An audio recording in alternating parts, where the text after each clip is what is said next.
Anonymous confession isigaxa sendabiza nendlela.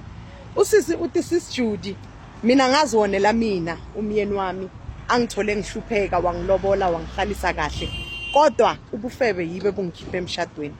Okay na indaba kaSisi uthi mina sis Judy ngahlangana nomlisa eJozi. Ngahlangana nomlisa eJozi wangithanda umlisa wangenzela konke.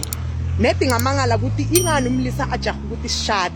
Okay ngangabi nenkinga ngazitshela ukuthi yo nami phela umoya ongcolo ungilocatile. Alright uthi sahlanganisa abazali bahlangana kwalotsholwa after kulotsholwa umlisa wangishada. Okay after kungishada umlisa uyimoshene sekangithatha ayongibeka eBushbuckridge ukuthi ngihlale nomamakhe.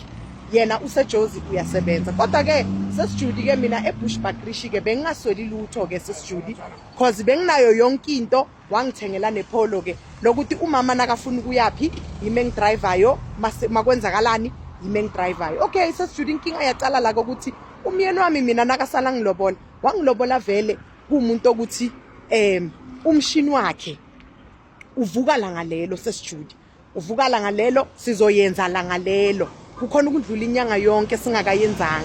So wayimosha ke sesijudy nasekayongibeka eBush because mangifika mina eBush sengitholana nabafana abama type wami sesijudy nami ke ngacoma ke ngabhayiza lapho sesijudy ngacala ke sengidrive umjolo sesijudy sengibuye ebusuku yazi nje umama ngisamnaki umama fonela ingane yakhe kusho ukuthi phela complain.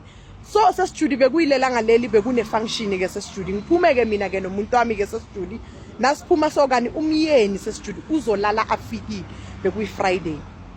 Ngithi nangibuya sesijudy ngabo past 2 mangiceda ke ukudropa ishende lami sengiyendlini ke sesijudy mangifika nangithi ngaphandle imoto yomyeni kanti lo muntu ungaphandle vele ungilindile sesijudy ngivula igate ngifaka iPolo yami mangiceda nje ukuyifaka yonke into sesijudy semotweni ngithi ngiyaphuma ngithi ngifuna ukuxolisa ngeva nge2 bullets sesijudy ikhala ezinyaweni uyangizwa ukuthi ngithini angizange ngibuza ukuthi ubani kuphi ini njani ngaphuma ngibaleka sesijudy umfana ahamba khalisa amashot emva kwami ashaya emva kwami sesijudy ngagijima ngaze ngayokhona ukubhaca phakathi kwamabele amabele laba like labatshale khona umbila ngakhona sesijudy ukubhaca lapho labatshale khona umbila sesijudy ngalala lapho sesijudy ubusuku bonke kwaze kwasa ngabaleka mina sesijudy emshadweni wami kanjalo nje ngashiya yonke into yami ngishiye wena license ngishiye wena ID ngishiye wena zimpahla ngangilobolekile mina ke sesijudy ena West Party angikhiphe enhluphekweni ubufebe sesijudy yibo ebangikhipha mina emzini wami.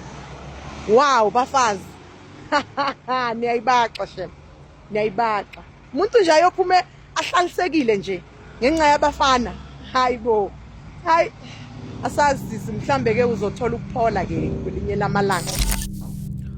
Alrighty then, let's go through the comments. Umechi uthi yini angathenga ama toys. Uzwelisha uthi kanti kwenze njani ngesex Nkosi yami isimnandi ngaleyo ndlela yokuthi you will risk millions for rather be poor than not to have sex. Ayikho into engibona ibalulekile ngesex, just buy toys if usemendweni. Then untebu mawupa uthi kodwa ushade umama noma indoda. Umfana wekhehla uthi ninjalo vele nibona ama types. Urihanzu uthi hunger can make you do sloppy decisions. Then energizer uthi uyaphapha. uCornerstone uthi umuntu wesifazane ovumayo. uSolomon uthi laba abatholakala abahlupheka manje mase baphumelele. uGotso Malumane uthi uzenzile walayeka nebamuratile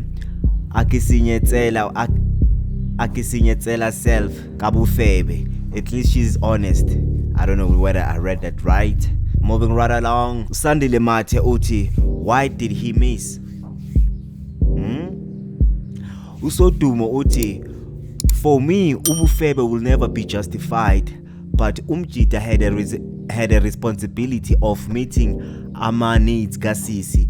Abantu besimame bayathanda ukubhebhwa and lento yokuthi it was a long distance marriage made it worse. Ukuthi he had a problem he should have went to the men's clinic. Ngeke ucashe ngeexcuse ukuthi umenzele yonke into. Bhepha umfazi wakho menzele isikhathi sakhe. Kusho uSidumo, akushongo mina bafowethu. uLucia Favor Mhlongo uthi this is the lesson to us. uPhetty uthi kodwa ungihlekiselane kanje with laughing emojis. uNozipho uthi self discipline. uMphongi Mamphoza uthi wow, you are such a good storyteller. Aisha uthi ndamthanda lo sisi unenyani. uNtuka uthi thank you for your truth. uBuli Mamiya uthi eish kodwa ndimthandela inyani usisi. Akusenani makaxolise kumyeni wakhe ayeke ukuqalaza. Okay, that's the story for the day. Make sure you do like and subscribe if you haven't already. If you're watching this is Hillcare, your go-to source for your dub TikTok, real life stories with a pinch of umgosi.